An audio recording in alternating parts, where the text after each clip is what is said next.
রাধে রাধে বন্ধুরা, নমস্কার। কেমন আছো তোমরা সবাই? আশা করছি সকলে খুব ভালো আছেন, আমিও ভালো আছি। তো আজ হচ্ছে বৃহস্পতিবার, তো ওই জন্য বৃহস্পতিবারের এখানে সব কিছু পুজোর জিনিস আমি গুছিয়ে নিয়ে নিয়েছি। আর গপুকে আজকে স্নান করাইনি, শুধু জামা কাপড় পরিবর্তন করে দিচ্ছি, মানে চেঞ্জ করে দিচ্ছি। আর সব ঠাকুরদেরও আসন থেকে নামাইনি, শুধু হচ্ছে ফটোগুলোকে মুছে পরিষ্কার করে নিয়েছি আসনগুলো। কারণ কয়েকদিন ধরে যা ঠান্ডা পড়েছে, তো ওই জন্য ভাবলাম ঠাকুরদেরকেও স্নান করাবো না, শুধু জামা কাপড় পরিবর্তন করে দিয়ে একটু শুদ্ধ করে নিয়ে আচমন করে নিলে হয়ে যাবে। এই জন্য ভগবানদেরকে আজকে স্নান করিয়ে দিলাম না, শুধু একটু মুছিয়ে দিয়েছি চোখ মুখ।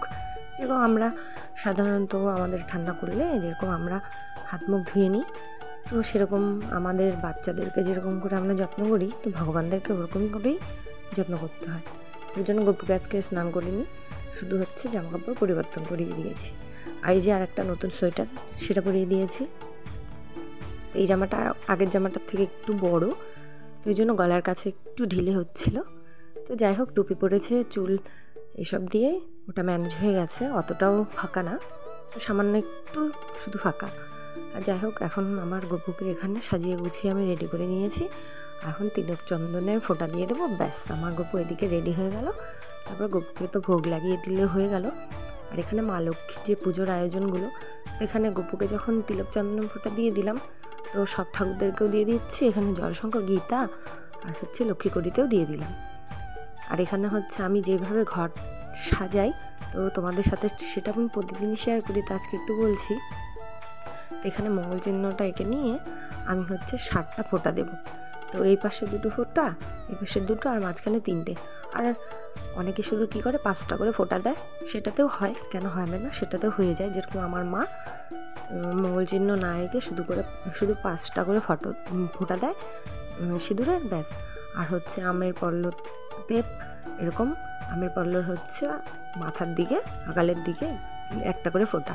তো আমি এইভাবে করি, তো আমি এইভাবে করছি। তো আমি মাকে তো অন্যভাবে দেখেছি, আর এখন নিজে নিজে অনেক কিছু শিখে গেছি, তো এই জন্য আমি এইভাবেই করছি। আর ঘটে অনেকে কলা দেয়, তো সবসময় কলা হাতের কাছে নাও থাকতে পারে, বা কখনো কখনো হয়ে যায় বাজার থেকে আনতে ভুলেও যাওয়া পড়ে। তো ওই জন্য আমি ঘটে একটা একদম পিতলের ডাব কিনে নিয়েছি, নারকেলের শীষযুক্ত, তো সেটাই আমি ব্যবহার করি। যখন ওটা নষ্ট হয়ে যাবে তখন আবার নতুন করে অন্য ব্যবহার করব। আর এগুলো আজকে সমস্ত বাড়ির ফুল দিয়ে ভগবানদেরকে সাজিয়ে দিচ্ছি। আর এই যে ঠান্ডা পড়েছে, তোমাদের সাথে কথা বলতে যেরকম আবার গলাটা কাঁপছে ঠান্ডায়, তো ওরকম গাছের ফুলগুলো ঠান্ডার মধ্যে ফুটতে চাচ্ছে না। জবা ফুলগুলো তো একদম ছোট ছোট হয়ে গেছে, রৌদ্র না উঠলে তো ফুলগুলো গাছে ফোটেই না, কুঁকড়ে থাকে। আর এই এখন তো গাঁদা ফুলের সিজন, তো কিছুটাই যে গাছে যে গাঁদা ফুল ছিল আজকে তো সমস্তটা উঠিয়ে ফেলেছি, যে কটা ছিল। তারপর এখন আমাকে কিনে কিনে দিতে হবে।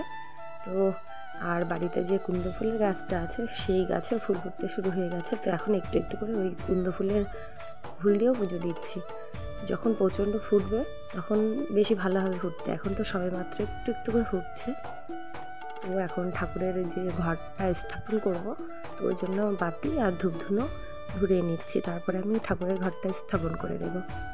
আর তারপরে গপুকে মা লক্ষ্মী নারায়ণ, মানে আমি সবাইকে একসঙ্গে খেতে দিই, কাউকে আগে কাউকে পরে, ওইভাবে খেতে দিই না, ভগবানদেরকে একবারে সাজিয়ে গুছিয়ে নিয়ে সবাইকে একসঙ্গে খেতে দিই। তো ততক্ষণ এখানে এই সবগুলো রেডি করে নিই।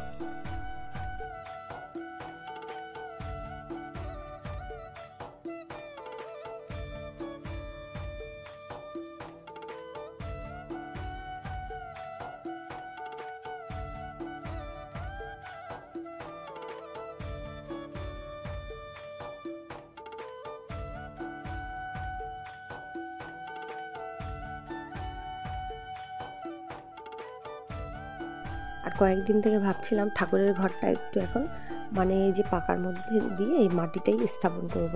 কারণ হচ্ছে আসনের মধ্যে স্থাপন করলে হচ্ছে লক্ষ্মীনারায়ণ আর হচ্ছে রাধা গোবিন্দর মুখটা একটু কম দেখা যায়, তো ওই জন্য ভাবলাম যে কম দেখা যায় মানে আমি যেদিক থেকে ক্যামেরা করি তখন ঠাকুরের মুখগুলো একটু ভালো করে দেখা যায় না, ওই জন্য ভাবলাম যে এই আজকে ঘরটা পাকার মধ্যে এইভাবে স্থাপন করব। তো ওখানে স্থাপন করার জন্য আমি দুব্বো আর ধান দিয়ে দিলাম, আর 5টা সিঁদুরের ফোঁটা তো দিয়েই দিয়েছি।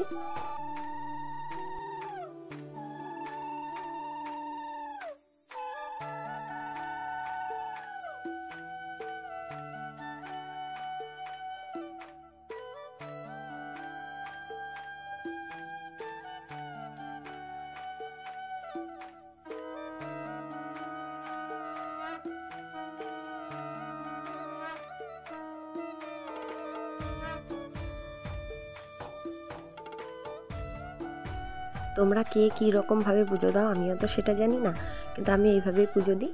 আগে সব ঠাকুরকে সাজিয়ে গুছিয়ে নিয়ে আমি ঘরটা স্থাপন করি, তারপরে ঠাকুরদেরকে খেতে দিই। এই যে ভগবানদেরকে খেতে দিয়ে দিচ্ছি। এখন ভগবানদেরকে আমি প্রথমে কি করি, প্রথমে আমি আহ্বান করব, প্রণাম মন্ত্র জানাবো, তারপরে ভগবানদেরকে একদম খেতে দিয়ে দেবো। তো তার আগে করে নিচ্ছি কি, এখানে জল সংক্ষেপে একটু জল দিয়ে দিলাম। আর এই যে এখন ঠাকুরদেরকে প্রণাম করে নিচ্ছি আর আহ্বান মন্ত্র জানিয়ে নিচ্ছি যে তারা যেন আমার পুজো গ্রহণ করে। আর এই যে প্রসাদ দিচ্ছি, সেই প্রসাদও যেন ভগবানরা গ্রহণ করে। তো ভগবানকে এই বলেই আমি প্রথমে ডাকি। তারপরে এই যে এখন সমস্ত কিছু করে নেব। মা লক্ষ্মীর যত আহ্বান মন্ত্র আছে, প্রণাম মন্ত্র আছে, পুষ্পাঞ্জলি মন্ত্র আছে, স্তুতি, এইসব করে নিচ্ছি। তারপরে আর হাতে দুব্ব আর ধান নিয়ে মার পাঁচালিটা পরবো। তো এখন যেহেতু এখানে মাকে আহ্বান করে নিচ্ছি প্রথমে, তারপরে তো মাকে এখানে খাবার তো দিয়েই দিয়েছি।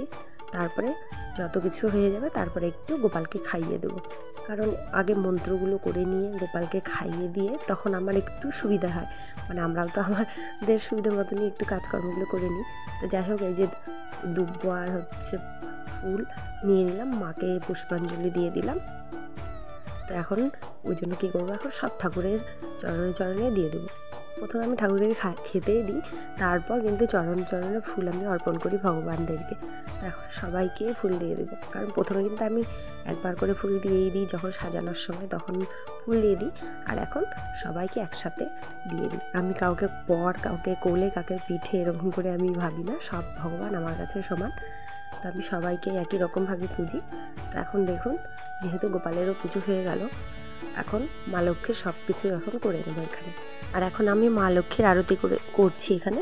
নম নম লক্ষ্মী দেবী শ্রী বিষ্ণু প্রেয়সী লক্ষ্মী নারায়ণ পাবো এই অভিলাষী, যে তোমার স্মরণে মনোবাঞ্ছা পূর্ণ হয়, কৃপা করো করমরে বৃন্দাবন বাসী, মোর মন অভিলাষী করমরে নিজ দাসী, নয়নে হিডিব সদা যুগল রূপ রাশি, এই নিবেদন ধরো মোরে সহচরী করো, পদসেবা দিয়ে করো নিজ দাসী। এটা হলো মা লক্ষ্মীর বন্দনা করে নিলাম। এখন মা লক্ষ্মীর আহ্বান করছি।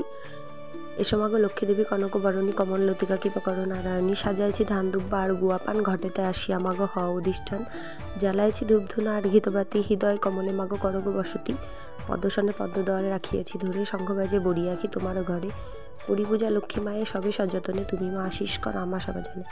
হরে কৃষ্ণ কৃষ্ণ কৃষ্ণ হরে হরে, হরে রাম রাম রাম হরে হরে। তো মার এইভাবে আমি বন্দনা, স্তুতি, স্তব সব কিছু করে নিই। আর প্রণাম মন্ত্র এইসব তো আপনারাও জানেন। তো তারপরে মার পাঁচালি পড়ে সম্পূর্ণ করে ব্যাস পুজো আমার কমপ্লিট।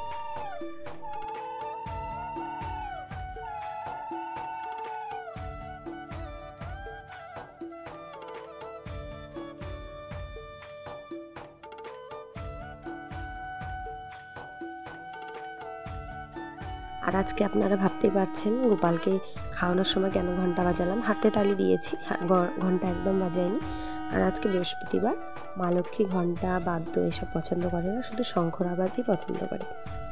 তো আমি এইভাবে পুজো করি বৃহস্পতিবার করে, একদমই আমি শঙ্খ বাজাই, ঘন্টা বাজাই না। আর এই যে আমার পুজো দেওয়া একদম সম্পূর্ণ হয়ে গেছে। এইভাবে মা লক্ষ্মীকে সাধারণভাবে আজকে সামান্য ফুল দিয়ে সাজিয়েছি। যেহেতু খুব ঠান্ডা পড়ে গেছে, ফুলেরাও বেরোতে চাচ্ছে না, মানে ঠান্ডায় তারাও ওই কড়ি বন্ধ করে ভিতরেই থাকতে চাচ্ছে, ফুটতে চাচ্ছে না। তো যেই কটা ফুটেছে ফুল, সেগুলি দিয়েই আমি ভগবানকে সেবা দিয়েছি। তো এখন থেকে যেহেতু কুন্দ ফুল ফুটবে, তখন কুন্দ ফুল দিয়ে পুজো দেবো। তো আমার আজকের ব্লগটা তোমাদেরকে কেমন লাগলো বন্ধুরা, অবশ্যই তোমরা কমেন্টে জানাবে। আর তোমরা কীভাবে পুজো দাও, তোমাদের কী নিয়ম, তোমরাও সেটা বলো। আর আমার যদি পুজো দেওয়া তোমাদের ভালো লাগে, তাহলে অবশ্যই আমার চ্যানেলটি লাইক, শেয়ার আর অবশ্যই সাবস্ক্রাইব করে দেবে। তো আজকের মতন আমি আমার ব্লগটা এখানে শেষ করছি। সবাই ভালো থাকবে, সুস্থ থাকবে, সাবধানে থাকবেন, আর আমার ব্লগগুলো ফলো করবেন। আর প্রতিদিন আমার ডেলি ব্লগও আসবে এখন থেকে আমার চ্যানেলে। তো আজকের মতন আমি এখানে রাখছি। আমার পুজোর ব্লগের মতন আমার ডেলি ব্লগগুলোকে সাপোর্ট করবেন। তো টাটা, রাধে রাধে।